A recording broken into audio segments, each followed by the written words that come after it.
Thank you to Alan, who was just right here, and now he's gone, for filling in. I really appreciate him taking over. It's been a bit of a challenge to get folks to fill in, so I greatly appreciate him stepping up and doing it for 3 weeks in a row.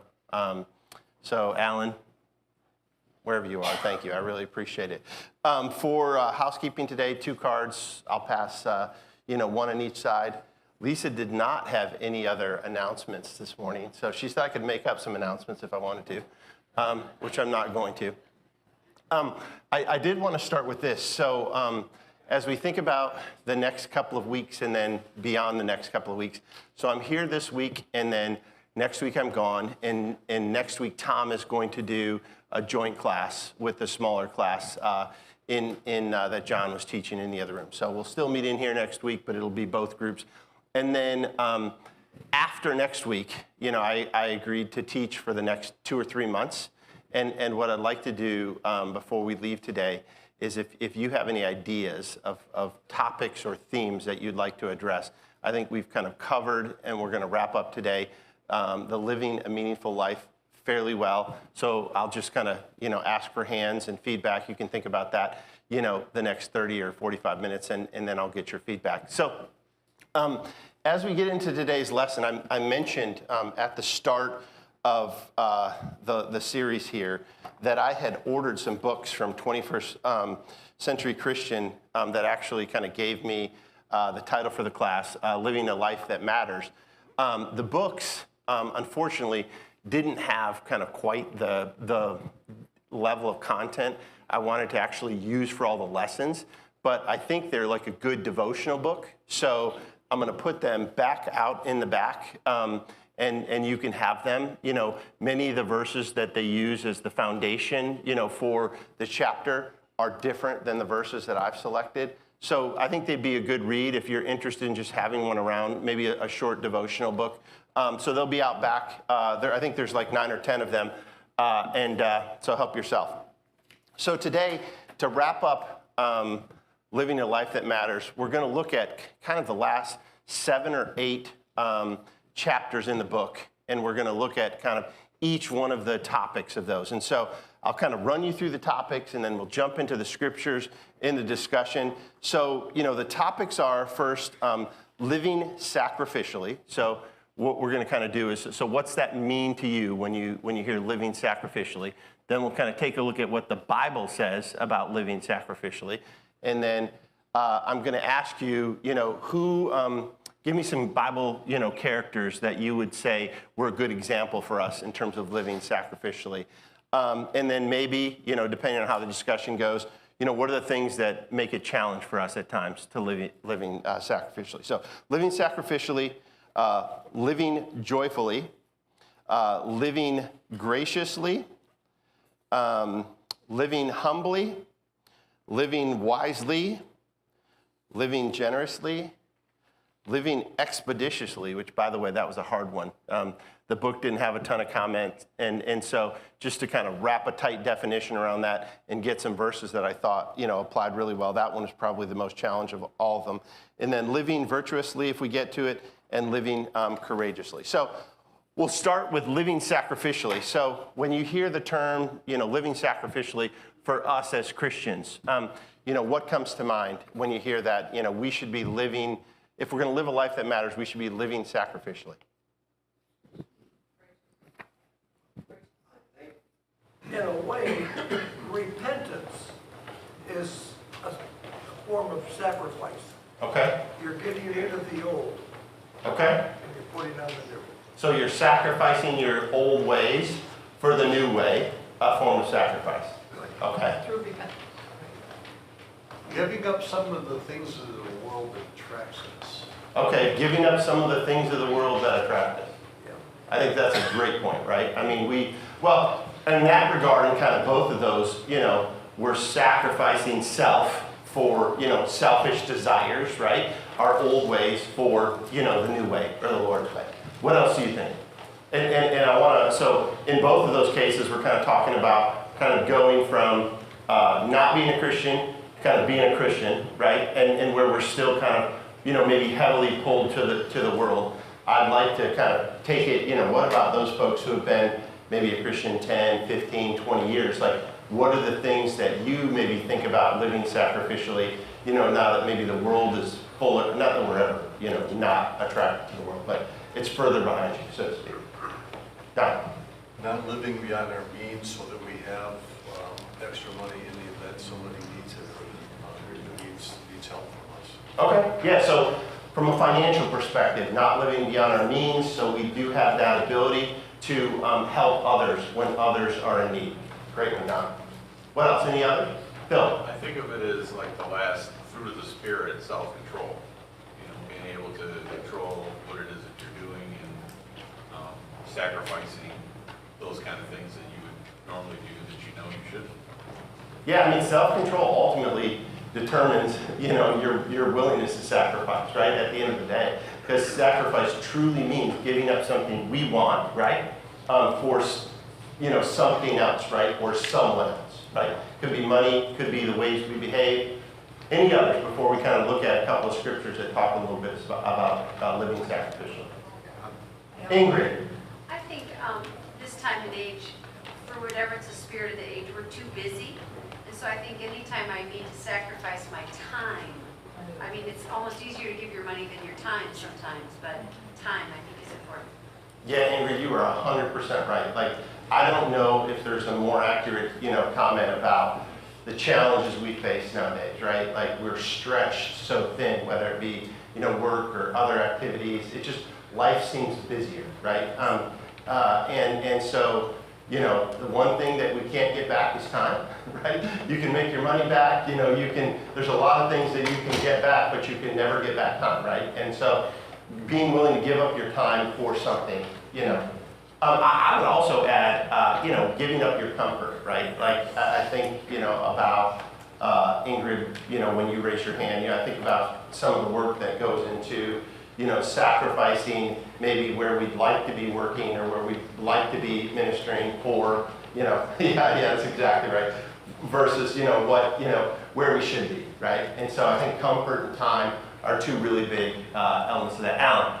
1 Peter chapter 2 and verses 4 and 5, coming to him as a living stone, which has been rejected by men, but is choice and precious in the sight of God. You as living stones are being built up. Our Lord told us about that the stones God is capable of raising the stones from the ground to be an offering to him.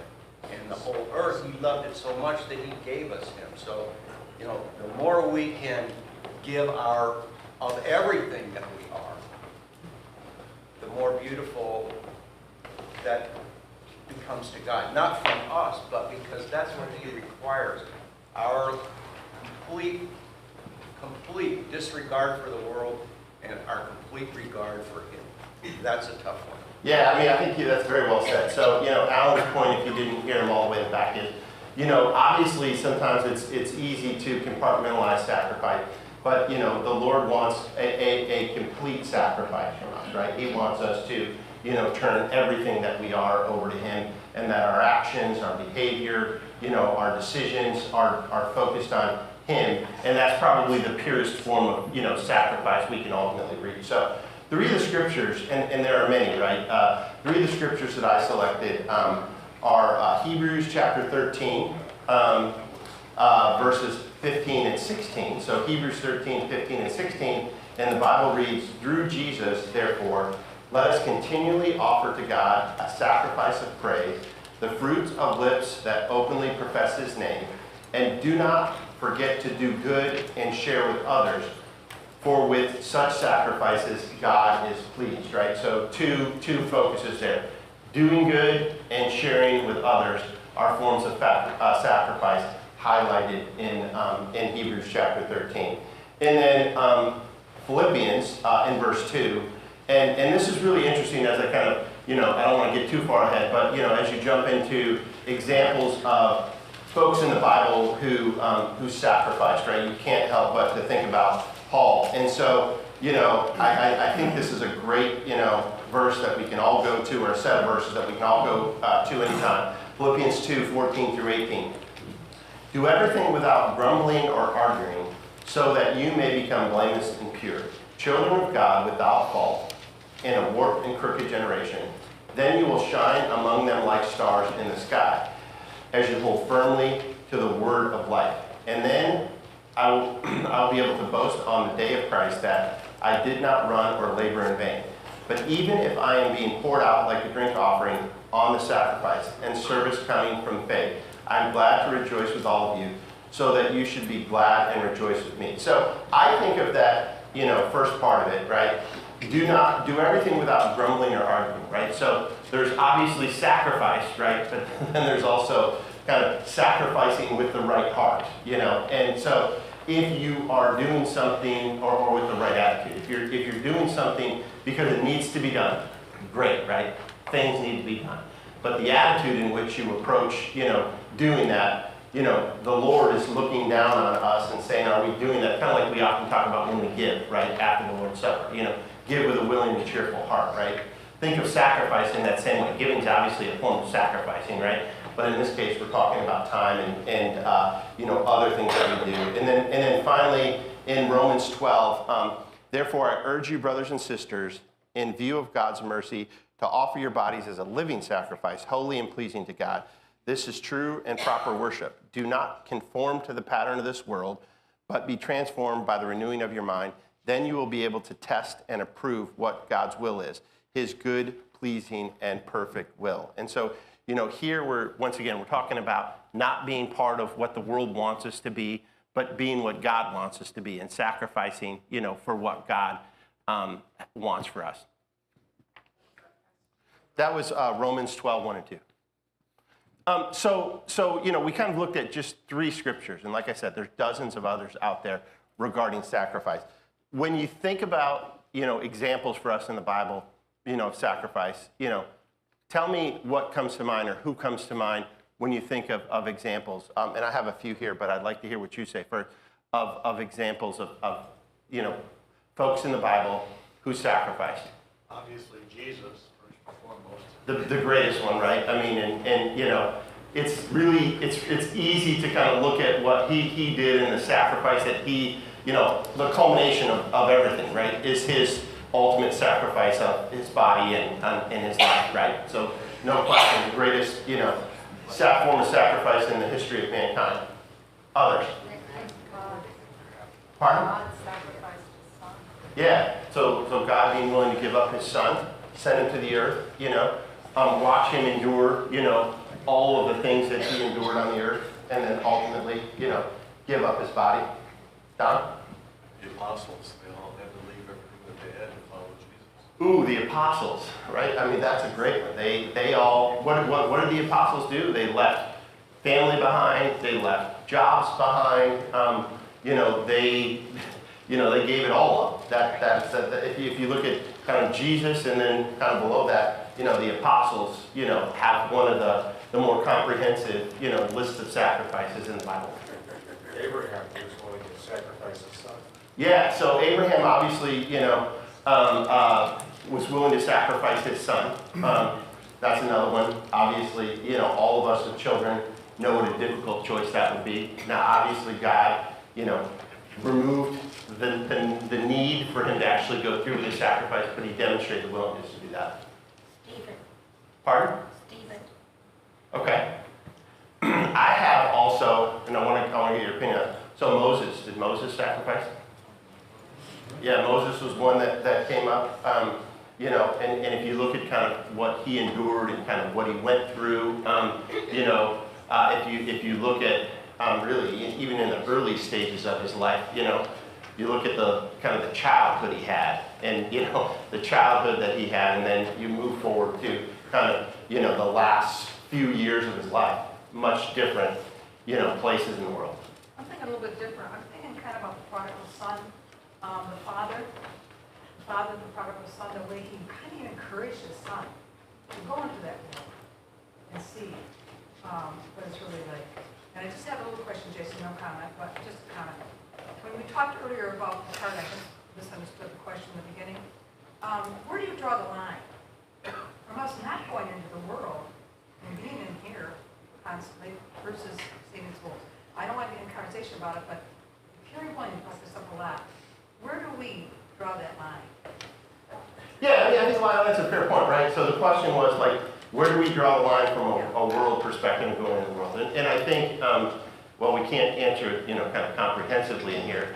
I think we're asked to be in the world, but not be of the world, right? So that means that, there's a lot of places we can go in the world to influence people. We have to weigh, at what point have you gone so far that you're influenced more than you're able to influence, right? If I kind of had to give a general, response to that, right? So where's that line where, you go, and you feel like you're going to be drawn or pulled in, or you're going to, be influenced more than you have the opportunity to influence? Well, Jesus set that example for us. He set the bar. I mean, he didn't hide himself in the world. He got right in there. Yeah, no, you're absolutely right. And obviously, if you look at the temptations he was able to kind of overcome, in his lifetime, and what he was able to endure, I think we all aspire to that, right? So we have the example there. There's no question about that. Did I have a hand over here? Did I miss it? So two others, that came up, Ruth and Mary came up both as, if you think about Mary, and I hadn't really thought about Mary, until I dug into this in terms of sacrifice, right? But think of, kind of how she was viewed, right? Right out of the gate, when she became pregnant, think of, the impact in the community. Think of all the explaining, that you have to do, especially at that, in that part of the world at that time, in history. And so there was obviously a certain level of sacrifice there that I really hadn't thought of. And then, go ahead, Phil. I was just going to say go ahead with me, Tom. No, you go ahead. I was just going to say the poor woman who gave 2 points. Yeah, absolutely. That was one as well. So what's really interesting as we go through this, so we will kind of wind down living sacrificially, and we'll go to joyfully. But as we go through, kind of the list here, a couple of Bible, I call them characters, right? But a couple of folks in the Bible show up on multiple lists, and so living joyfully. It's really interesting. We had a conversation in my house about this last night. The difference between, being happy and being joyful. What are the differences between being happy and then being joyful? And then when you think about living joyfully, what does that look like, right? What does that feel like versus happy? So let's start with, what's the difference between being happy and being joyful? Contentment. Contentment? Okay, that's a really good one. Yeah, I mean, happy. Most of us are relatively happy. Joyful, I think it just brings in this contentment thing, like fulfillment. No, I think you said that well. So happy is kind of more of a surface level emotion, right? Like, you can find $20 on the sidewalk and pick it up, and you're happy, right? Like, hey, I found $20, that's great, right? But does it make you joyful? I mean, probably not after you buy whatever you're going to buy or deposit the $20. But joyful is more long lasting. It's kind of a deeper level, of fulfillment. Anyone else? Happy is yourself, and joyful is what you affect others. Ooh, I like that. So happy is kind of, us personally, and joyful is, affecting others and maybe even the effect that others may have, those relationships. Happy is finding the $20. Joyful is finding the person it belongs to. That's so thinking entry. So happy is finding the $20, joyful is finding the person who lost it. I love that. So we should co-teach. You should kind of come up here. I think we could be a good couple. Good pair up here.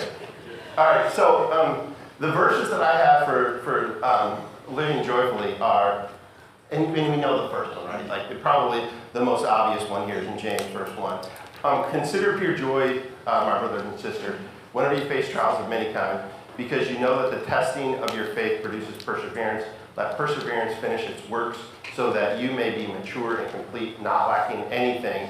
If any of you lacks wisdom, you should ask God, who gives generously to all, without finding fault, and it will be given to you, right? So that kind of goes back to, are we happy? So obviously one of the key phrases here whenever you face trials of many kinds. So think of a trial, think of, something difficult in your life.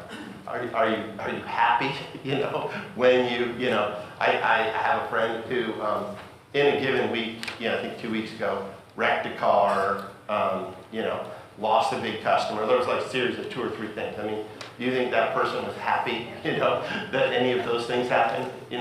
No, but you can ultimately take from those things, and if you have that relationship with God, if you have a deeper understanding of your purpose, it's easy to be joyful, as you go through those things, and understand that none of them are, long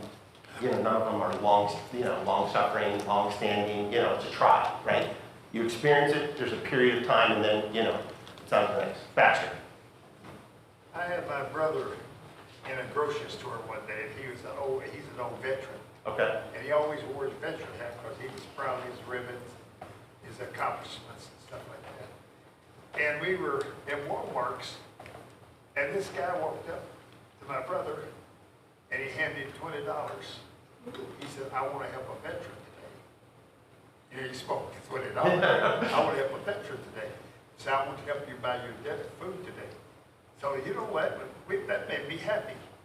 It made Fred happy, but it also made me joyful to meet this man that was so appreciative of him being a veteran and what he went through with in Korea was very, very joyful. Okay.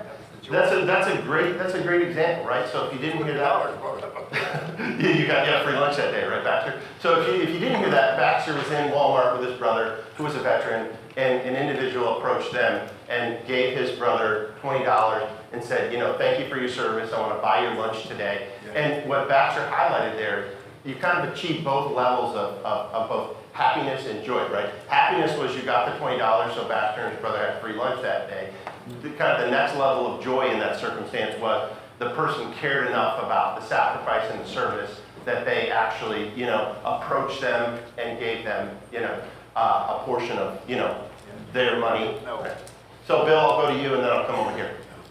I haven't really thought about this for quite a while. I remember, I'm starting to remember a few lessons on the difference between joyfulness and happiness, right? And so happiness is a response to something that happens to you or around you, right? Happiness is a response. But joyfulness is a response to gratitude, right? Like in James, how do we be joyful about suffering, right? Well, our joy through suffering can only be found in gratitude. And so it's that gratitude of being able to overcome that makes you joyful. Because if you don't acknowledge the fact that you're overcoming, then you'll be burdened by it. But if you focus on the gratitude, the joy comes from that. And it's hard to explain. It's really good. It's a good discussion, the difference between joyfulness. No, I think those are great points, right? I mean, I'll come right to you. I'll come to you next, and I'll come to Don. I think that if you think about some of the things that we experience in the world, right, and kind of how the world has changed, right, and we all, based on our age, have seen a number of different changes, and we all tend to think the near-term changes are kind of the worst changes that ever happened, right? But if we think about the fact that at the end of the day, whatever happens in the world kind of happens in the world. But those of us who are Christians and those of us who have Christ, there can be a level of gratitude/joy because really none of it matters to us. Now, it might matter in the near term, right? It might be painful. We might experience things we don't want to experience. But at the end of the day, the race is a long race, and ultimately, whether or not you have Christ is what determines your eternal happiness. I'll come over here. If you ever see our car, we have a little cat that sits in the window and waves.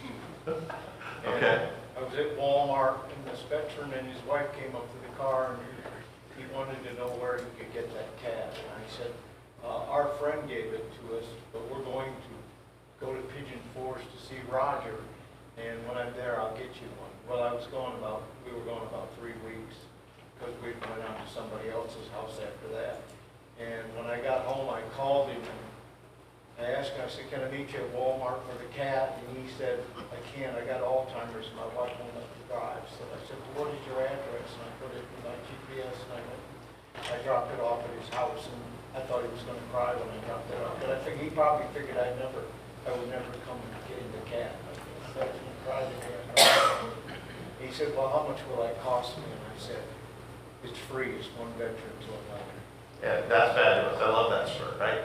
You obviously created a certain level of happiness and joy there. And it was probably in the grand scheme of things, just a small bit of sacrifice on your part, right? Getting it, buying it, going and delivering it, but think of ultimately the joy you created or the happiness you created for him. I love that. And then Don, you had another comment?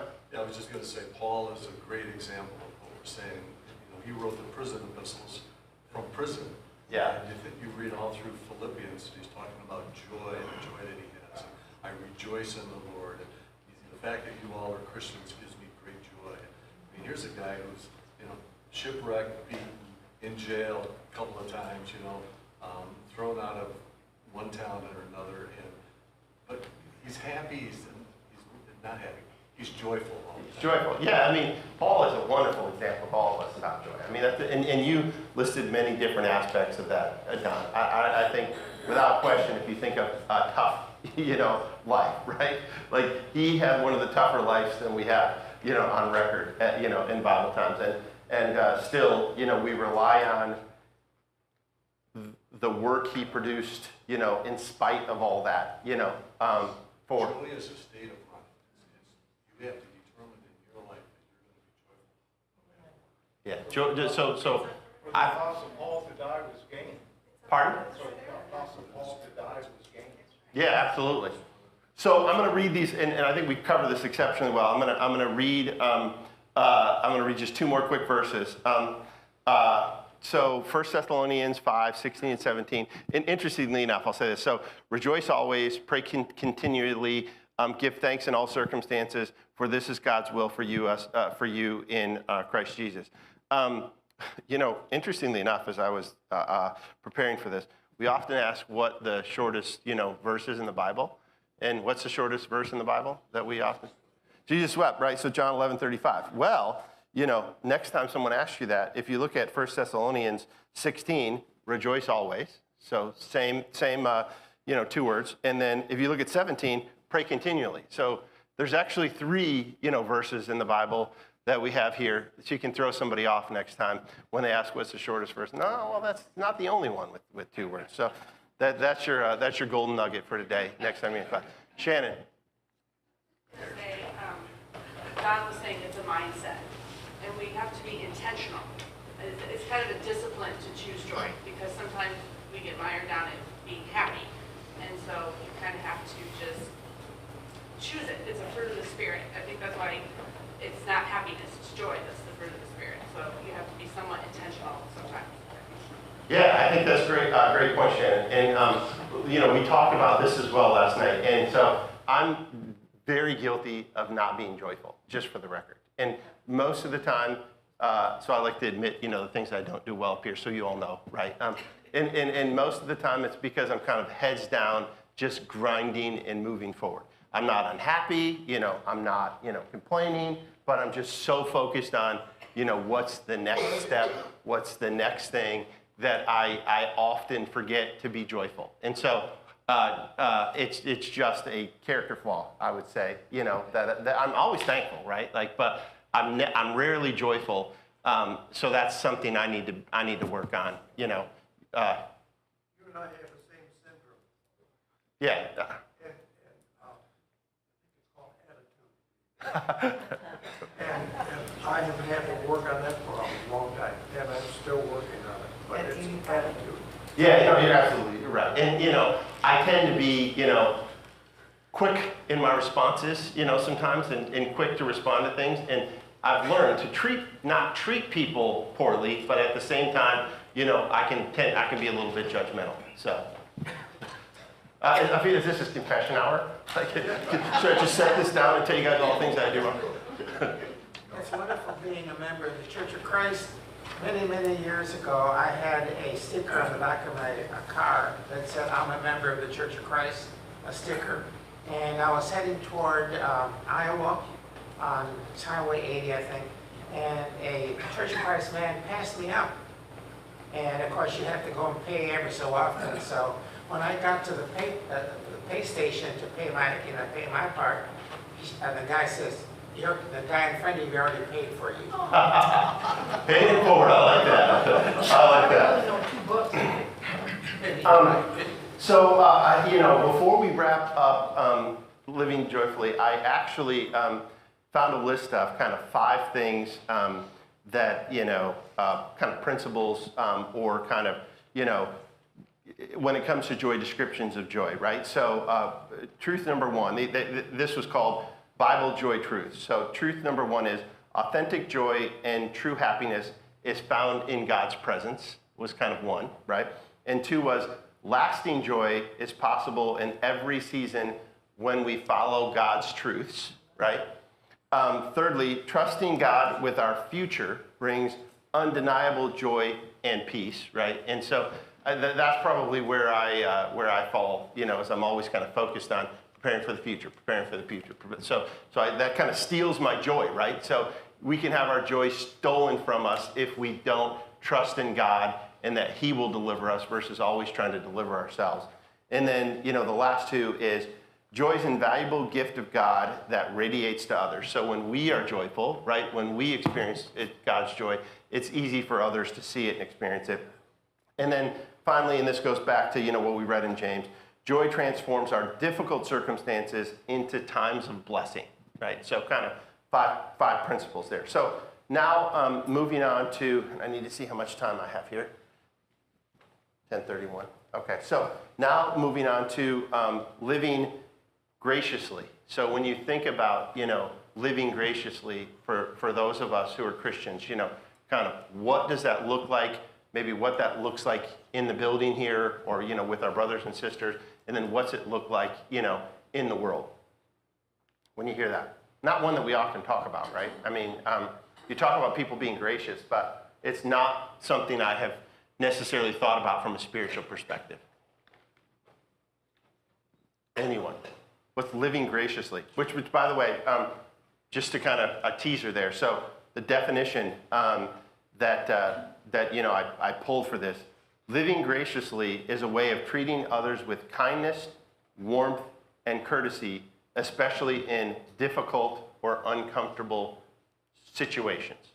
So when you think about, living graciously, as a believer, what's that look like? Pardon? Self-control. Self-control. That obviously is one. Like, so one of the examples is giving someone your full attention and listening to understand their perspective, being supportive of others, especially when there's disagreement.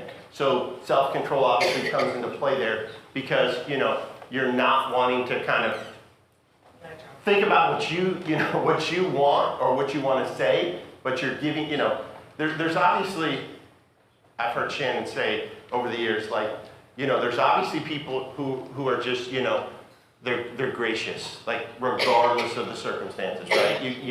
Whatever happens to them, maybe it's, if you think of an athletic event, maybe a favorite, to win, a gold, finishes second because they had a bad start or, and then they do the interview, everybody expected them to win, they're the best at this.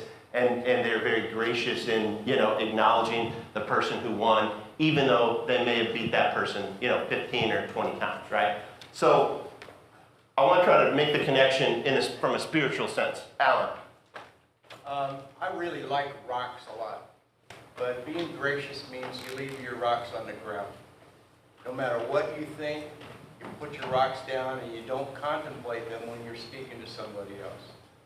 And we have a tendency to be almost super critical sometimes, especially because of our peculiarities in our spiritual warfare here. We don't know that condition, so my wife is one of the most gracious people around. I like you, I can't be there. You know, she has to, be my example, because I'm focused. I want to do, I want to go ahead, and I want to get the missions important to me. But it's really important that we withhold our condemnation or even words of correction until we understand the circumstances, and that requires sometimes shift in our perspective.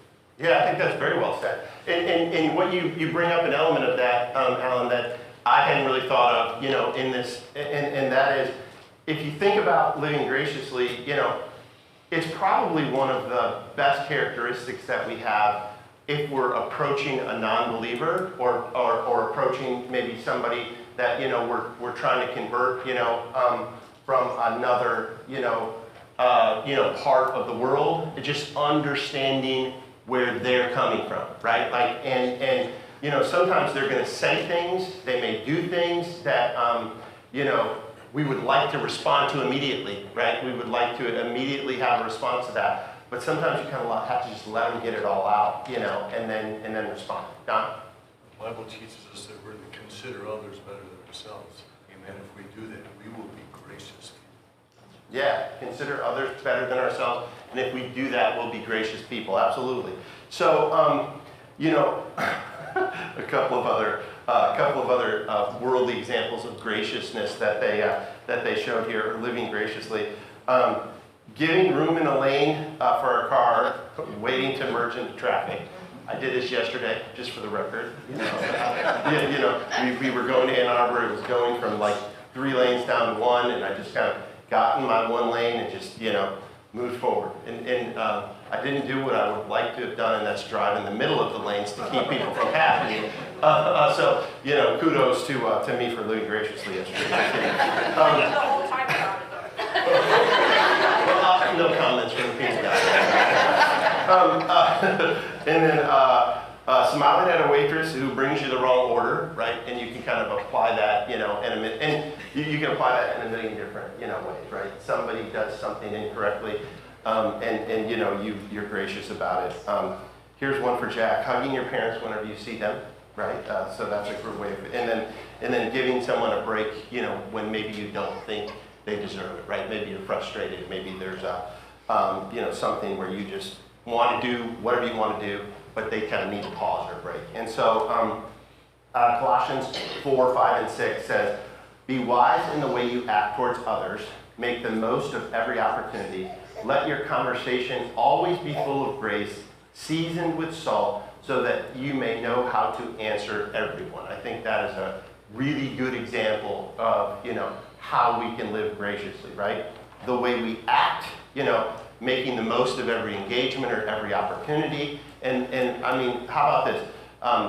Let your conversation be always full of grace, seasoned with salt, so that you may know how to answer everyone. I think we could all probably wear a button, or have that as a sticker on our dashboard, reminding us every day that that's something we should do. And then Ecclesiastes 10 and 12. "Words from the mouth of the wise are gracious, but fools are consumed by their own lips."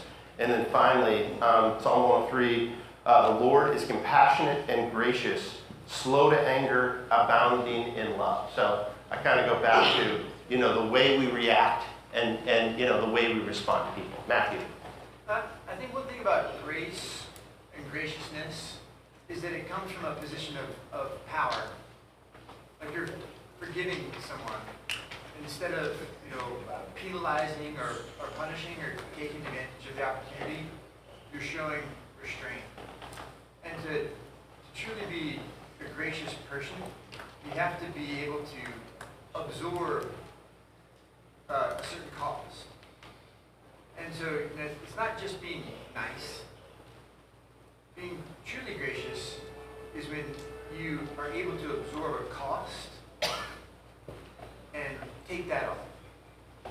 And so when I think about graciousness for my daughters, I tell them, look, being able to forgive is not just like moving on. It's taking someone else's thing that they weren't able to do, and you do it for them.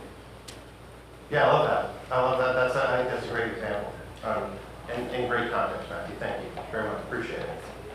All right, so any other comments on that before I'm just going to quickly cover living humbly, and I'm just going to kind of touch on a few verses here because we only have a few minutes left. So living humbly, Colossians 3:12, therefore as God's chosen people, holy and dearly loved, clothe yourselves in compassion, kindness, humility, gentleness, and patience, right? Like one of the interesting things about as I went through this and as I looked at various verses and I looked at these different things we should be doing to living a life that matters, there's a lot of overlap there, and I think this verse, Colossians 3:12, it touches on, a number of that.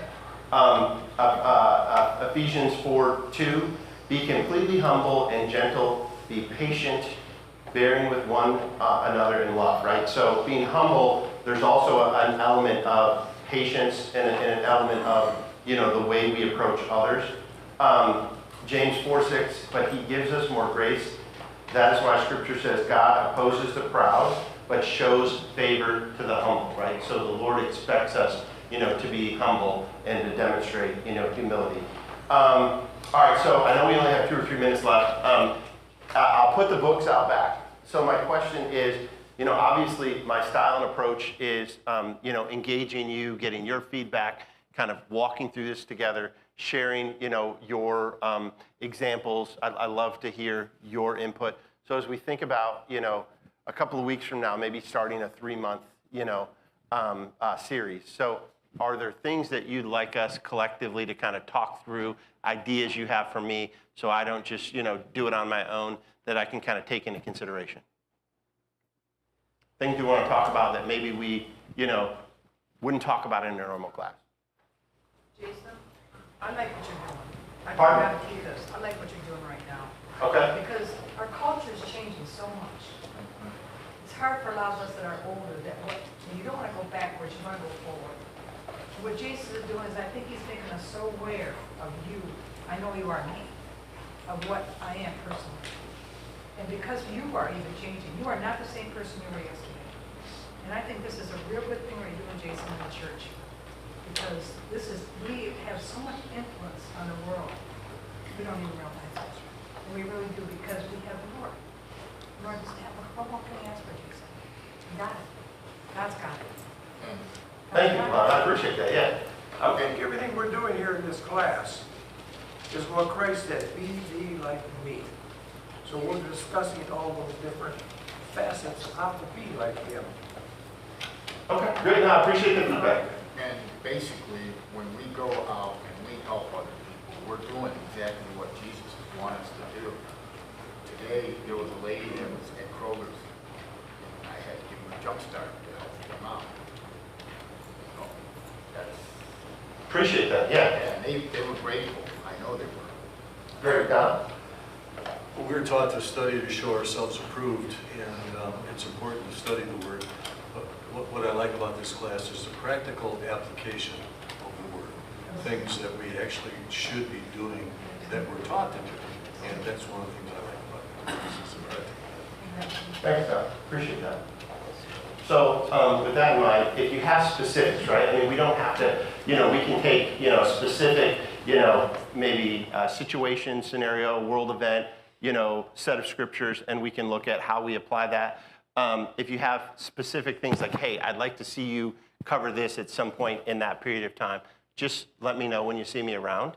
And we'll maybe do a 2 or 3 week piece on that. And then I'll spend, the next week kind of thinking more about what are some things that we can do are practical. What are some things that we can do that, we can apply to our everyday lives, right? And that's really, Don said it well, that's really the way I like to approach it, right? I think for those of us who've been in the church for a really long period of time, we've heard many of the things said over time.